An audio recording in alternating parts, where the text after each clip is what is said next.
I was with Black & Decker, and while I was with Black & Decker, they decided to close and move to Reynosa, Mexico. Reynosa is a city of about 2 million.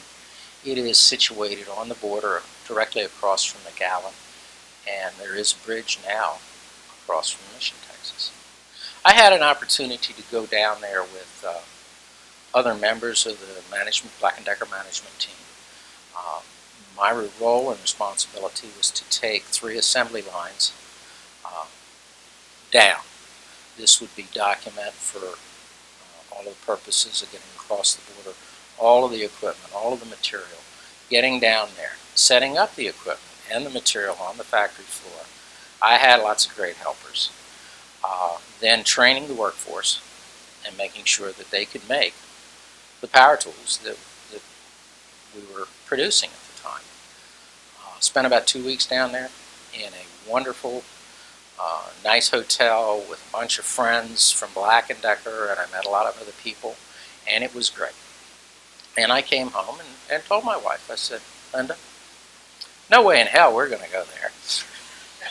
And that is, I think, the rest of the story. I was very fortunate to be offered a position in quality by Doug Bennett over at High Tech Plastics in Cambridge.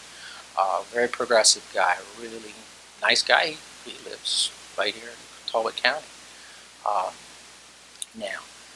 And within a short period of time, my expertise in quality assurance and ISO, many of you have seen that sign on the board, on the side of the Black & Decker plant, ISO 9001. I bought that thing and I brought the ISO certification to the Black & Decker plant. So it's still there, and Soterra's there, and they have ISO 9001 or better, so they never took it down. Besides, that thing's so heavy, I'd be afraid to take it down. Visually, that particular, it's the Rio Grande Valley, and it runs essentially from Laredo to Brownsville, with Mission McAllen, right in the middle. I'm about 8 miles from the river. This is a river, some people have seen pictures of the Rio Grande River and people stepping across stones and walking through when there's no water at all. I would relate it and say most of the river from Laredo all the way down to Brownsville is not unlike the Miles River at the Miles River Bridge. Okay, it's about that wide, it's deeper, and it runs a little faster. In 2006, this border was more like the frontier. At that time, they called it the frontier. It still is. You can still buy a license plate in Mexico that says frontier. And the first 40 miles into Mexico is considered frontier. It's neither fish nor fowl. And the first 40 miles into the United States is pretty much the same way. There's an interaction. Let's talk about the demographics. There are Anglos, and then there's Hispanics, population on the U.S. side. Hispanic population is in the neighborhood of 85 to 90%. And the Anglos are the 15-18% that are left over. Now the Anglos are Koreans, Japanese, straight up U.S., African American, you pick anything but what appears to be an Hispanic. And they don't like that term as much as just Mexican. The fact is, some of those folks are second, third, fourth, fifth generation. They were there before Texas got formed in 1845 and the river shifted. And their heritage, their culture, their background points toward a certain set of foods, a certain set of beliefs, and a certain culture. And they're proud of it, and they should be. I have to say, the more knowledge you have, the better off you are in understanding what's going on. I have friends who, here in Talbot County, who started off with not very much. And they've made something out of themselves. And even if they're still at a very menial level job, they want something better for their kids. And when I talk to the people at High-Tech Plastics and the people that are working over in Mexico with Black & Decker, Stanley Black & Decker, they want something better, a better life for their kids than what they've had. They'd like to have a better life for themselves, but the kids are first. That's the same, whether you're here or there. So the aspirations of the parents are pretty much the same. It's just achieved in different ways. What do I see? I see some hope here in Tulsa County, let's say, that a person can achieve middle class. When I'm in McAllen or Mission or Alamo or Harlingen or any of those other cities, I see less hope that they're going to achieve middle class.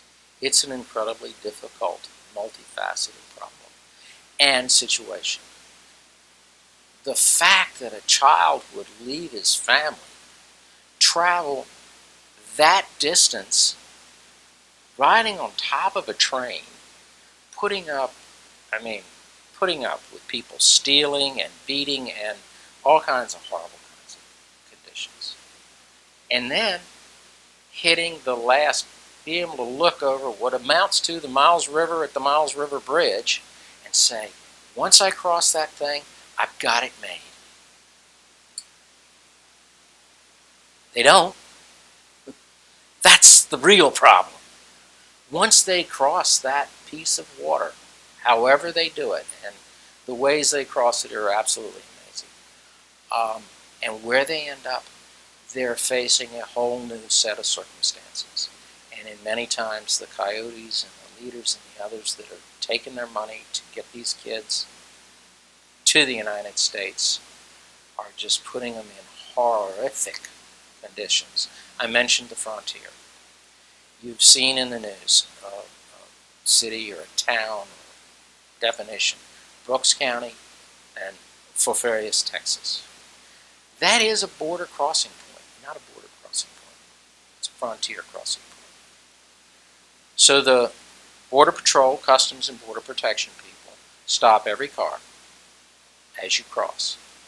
And as you've read in the, or seen in the news and everything else, what happens is somebody will get these people within a few miles of that crossing and say, here's a bottle of water, walk that way, and come back to the highway, and I'll meet you on the other side. This is thistle, cactus-ridden, scrub, live oak. Few paths, a fair number of rattlesnakes, and not many trails. And people get off those trails. So let me get back to how do I feel about what it costs or how it impacts my life and my lifestyle and my taxes and all of those other things. Sure. Well, Mr. Harris has problems in Washington, D.C.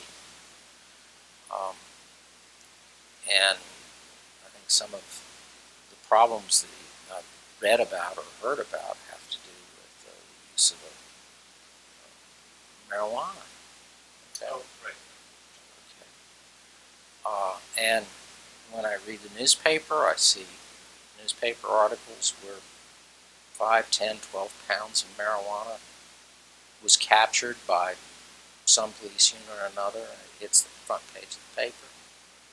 When I read the Monitor, McAllen Monitor, they don't print anything less than 750 pounds. Okay. So, does Mr. Harris understand? He's got more access to Customs and Border Protection than people than I, and I'm sure he's getting the best company line from whoever he's talking to down there in the government. And I'm sure he's probably following the lead of Governor Perry, who just sent in some National Guardsmen. They've been there before. They scare me. And the reason they scare me is they're there. They haven't necessarily been trained in the immigration methods and law and that sort of thing. So they can put on a great show, and if there's a frontal assault, I'm sure they can repeal it. But if it's the individual day-to-day, does this person look like they are illegal, undocumented? You pick your words, I don't. I don't think they do that good a job. It's wonderful for the economy. And I gotta say, the breakfast tacos at Valero down on Military Highway are some of the best that you could ever get. Didn't used to be that way, but they are now.